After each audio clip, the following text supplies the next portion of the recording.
श्री शिवाय नमस्तु भयम। दोस्तों, आप सभी लोग जानते हैं कि 3 सितंबर 2025 यानी बुधवार को पड़ रही है भादो मास की परिवर्तिनी एकादशी। और दोस्तों, ये वह तिथि है जो भादो मास में पड़ने वाली सबसे बड़ी तिथि है, क्योंकि ये बुधवार के दिन पड़ने वाली है। बुधवार को मित्र भादो मास के बड़ी तिथि है, बुधवार को पड़ रही है और इसका बहुत ही बड़ा और विशेष महत्व होता है।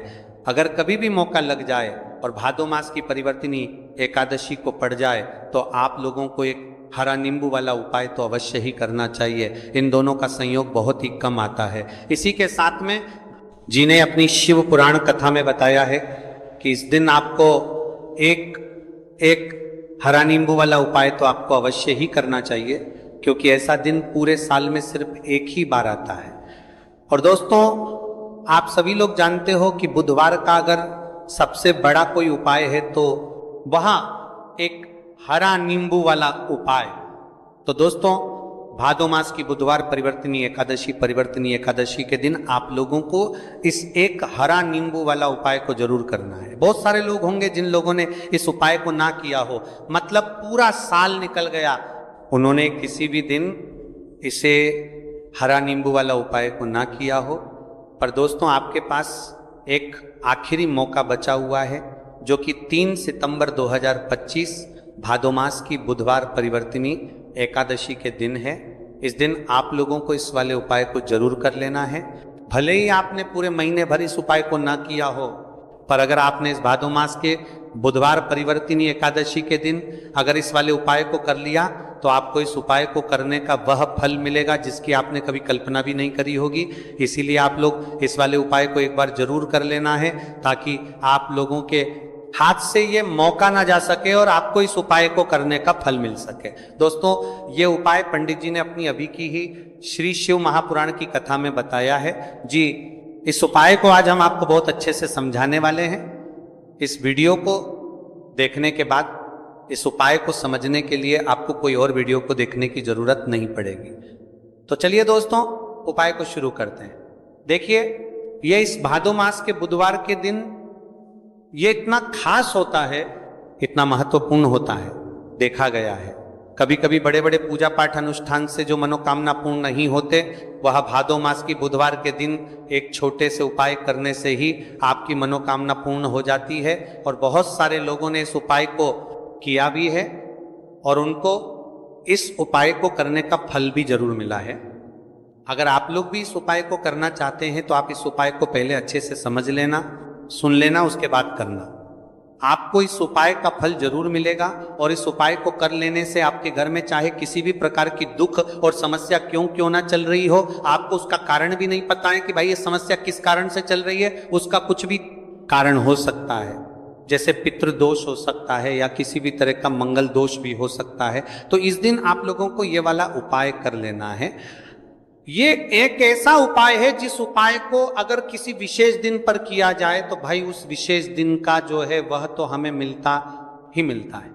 पर हमने उस दिन पर इस उपाय को किया है तो हमें उससे भी बड़ा फल मिलता है, और फल बहुत जल्दी मिलता है, क्योंकि आप इस उपाय को बहुत ही बड़े और विशेष दिन पर कर रहे हो। तो चलिए अब उपाय के बारे में बात करते हैं, लेकिन उससे पहले आप लोगों के लिए बात करते हैं तो को ये जानना आवश्यक है कि आखिर ये उपाय किस समय करना है, किसको करना है और कैसे करना है। तो चलिए हम आगे आपको वीडियो में एक एक करके बता देते हैं। लेकिन उससे पहले अगर आप लोग हमारे चैनल पर पहली बार आए हैं या फिर मेरी आवाज़ आज पहली बार सुन रहे हैं तो हमारे चैनल को सब्सक्राइब जरेबाज कर जो हमके चैनल के बीच पर देना चाहिए और ये खबर देना चाहिए हम परिका हमके चैनल पर सब्सक्राइब जरिए हमके चैनल पर पूर्ण कर लेना। और इस वीडियो को लाइक करके कमेंट बॉक्स में श्री शिवाय नमस्तु भैया ओम नमः शिवाय जरूर टाइप कर देना।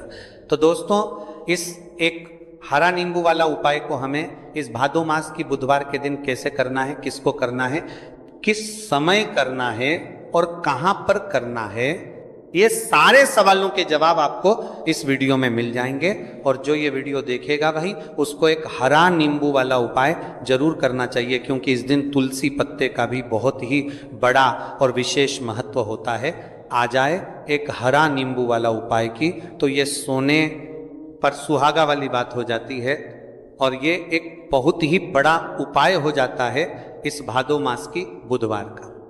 तो अब दोस्तों इस एक हरा नींबू वाला उपाय को आखिर करना किसको है, सबसे पहले हम लोग वो बात जान लेते हैं। तो देखो, घर की जो बड़ी माताएं बहनें होती हैं, उन माताओं बहनों में से कोई भी एक बड़ी माता बहन इस वाले उपाय को कर सकती है। और दोस्तों अगर आप चाहें तो अपने घर में से सभी सदस्यों को भी इस उपाय को करवा सकते हैं। अगर किसी व्यक्ति की खुद की कोई मनोकामना है, खुद की कोई दुख और परेशानी है जो कि वह अपने लिए ही करना चाहता है, इस वाले उपाय को तो वह खुद अपने लिए भी कर सकता है।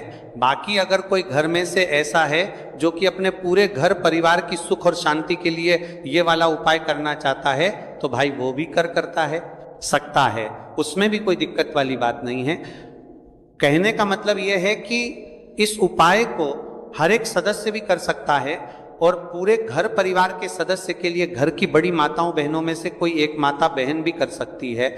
माताएं बहनें अगर घर में उपस्थित ना हो या वह ये वाला उपाय ना कर पा रही हो, तो फिर घर का कोई बड़ा सदस्य भी इस एक हरा नींबू वाला उपाय को कर सकता है, चाहे फिर वह पुरुष ही क्यों ना हो, उसमें कोई भी दिक्कत वाली बात नहीं है। उसके बाद में दोस्त, और जो अगला प्रश्न निकल कर आता है वह यह आता है इस उपाय को लेकर कि आखिर इस उपाय को हमें किस समय करना है, सुबह के समय करना है कि शाम के समय करना है। तो देखो, इस वाले उपाय को आप लोग सुबह के समय भी कर सकते हो और शाम के समय प्रदोष काल में भी कर सकते हो। अब अगर आप पूछो कि भाई साहब सबसे उत्तम समय कौन रहेगा इस एक हरा नींबू वाला उपाय को करने का, तो हम आपसे बस यही कहेंगे कि इस उपाय को आप सुबह के समय करेंगे तो ज्यादा बेहतर होगा। बाकी अगर प्रदोष काल शाम के समय भी करेंगे तो भी अच्छा होगा, उसमें कोई भी दिक्कत वाली बात नहीं है। तो अब दोस्तों जो अगली सबसे बड़ी और महत्वपूर्ण बात आती है वो ये आती है कि सुबह अगर हम उपाय को करेंगे तो हमें कितने बजे से लेकर कितने बजे तक के बीच में करना है, और शाम के समय प्रदोष काल में करेंगे तो हमें कितने बजे से लेकर कितने बजे के बीच में करना है। तो देखो, सुबह जितनी जल्दी हो सके आप उपाय को करने की कोशिश करना। बाकी अगर किसी कारणवश लेट भी हो जाओ, थोड़ी देर भी हो जाए, तो 10 या 11 बजे तक भी आप उपाय कर लेना, पर 12:00 बजे से ज्यादा देरी ना हो, ठीक है, इस बात का ध्यान रखना। उसके बाद में दोस्तों अगर शाम के समय प्रदोष काल की बात करें, प्रदोष काल का जो समय है होता है वह शाम के 6 बजे से शुरू हो जाता है। मतलब शाम के 6:00 बजे से लेकर 7 बजे के बीच का जो समय होता है, ये समय प्रदोष काल का समय होता है। तो आप इस उपाय को 7 या 8 बजे के बीच में भी कर सकते हो। मतलब शाम के 6:00 बजे से रात 8 बजे के बीच में आप कभी भी इस वाले उपाय को कर सकते हो, उसमें कोई भी दिक्कत वाली बात नहीं है। तो देखो दोस्तों, सबसे पहला उपाय देखिए आपको क्या करना है। तो एक हरे नींबू से आप अपने जीवन से 1000 क्या लाख क्या करोड़ों शत्रुओं का भी सफाया कर सकते हैं, और कभी भी आपके शत्रु आपके दुश्मन आपको पलट कर देखें ये भी नहीं। अगर आपने एक हरे नींबू से छोटा सा उपाय कर लिया, तो जो लोग अपने जीवन में शत्रुओं से दुश्मनों से बहुत परेशान हो चुके हैं, या जिन लोगों के ऊपर शत्रु बहुत कुछ किया कराया करवा रहे हैं, तो ऐसा समझ लीजिए कि जो भी बंधनवार क्रियाएं आपके जो भी प्रतिपर पर छंदात करती है, ऐसे आपके जो भी बंधनवार क्रियाएं, वो जो भी बंधनवार शत्रु ने करवा रखी होंगी, आपके दुश्मन ने करवा रखी होंगी। किसी भी तरह से अगर आपके दुश्मन आपको नुकसान करना चाहते हैं, आपको हानि पहुंचाना चाहते हैं, या किसी भी तरह से आपको परेशान कर रहे हैं, कोई भी दुख कोई कष्ट आपको दे रहे हैं, किसी भी आपकी संपत्ति पर, आपके व्यापार पर, आपकी दुकान पर उनकी बुरी नजर है, कुछ हड़पने की कोशिश कर रहे हैं, तो समझ लीजिए कि एक हरा नींबू लेकर बहुत छोटा सा उपाय आप करेंगे, और जो शत्रु आपको अपनी ताकत दिखा रहे हैं, आज आपको परेशान कर रहे हैं, उन शत्रुओं की सारी अकड़ निकल जाएगी। एक हरे नींबू के उपाय को अगर आप सही तरीके से कर लेते हैं, तो देखिए उपाय पूरा समझें, सही से समझ के उपाय करेंगे तो 101% ये उपाय काम करता है, और जो भी आपके दुश्मन हैं या जो भी आपके शत्रु हैं, उनका सफाया पूरी तरह से हो जाता है। तो इस उपाय के आप किसी भी दिन कर सकते हैं। दूसरी चीज, स्त्री पुरुष कोई भी इस उपाय को कर सकता है। ऐसा उपाय आज की वीडियो में लाए हैं जिसमें आपके कोई पैसे खर्च नहीं होने वाले, सिर्फ आपको एक नींबू से उपाय करना है।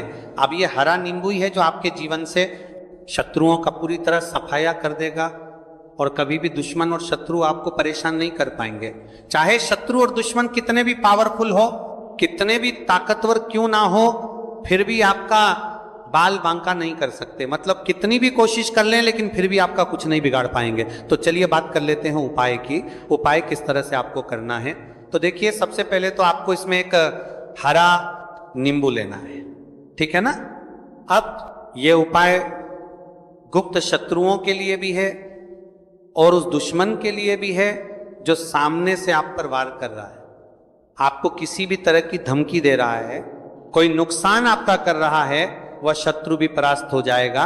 और जो आपके पीठ पीछे आपका बुरा कर रहे हैं, क्योंकि देखिए जो गुप्त शत्रु होते हैं ना, इनका ना तो हमें नाम पता होता है, ना इनका एड्रेस पता होता है, ना ये पता होता है कि कितने शत्रु हैं, है ना, क्योंकि ये तो गुप्त तरीके से शत्रुता करते हैं और गुप्त शत्रु के बारे में किसी को कुछ पता नहीं चल पाता है।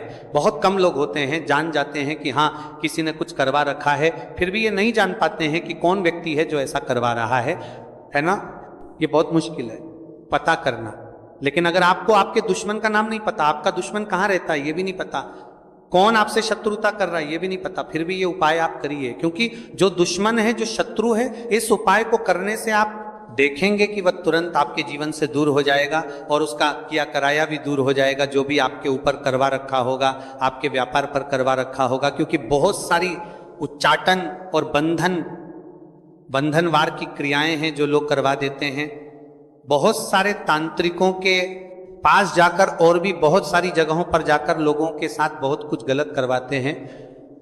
लेकिन आप विश्वास मानिएगा, इस उपाय को करने से जितनी भी क्रियाएं हैं ऐसी वो सब कट जाती हैं और इस उपाय को करने से घर बैठे आपके शत्रु जो हैं वो दूर हो जाते हैं, मतलब कहीं जाने की आपको आवश्यकता नहीं पड़ती है।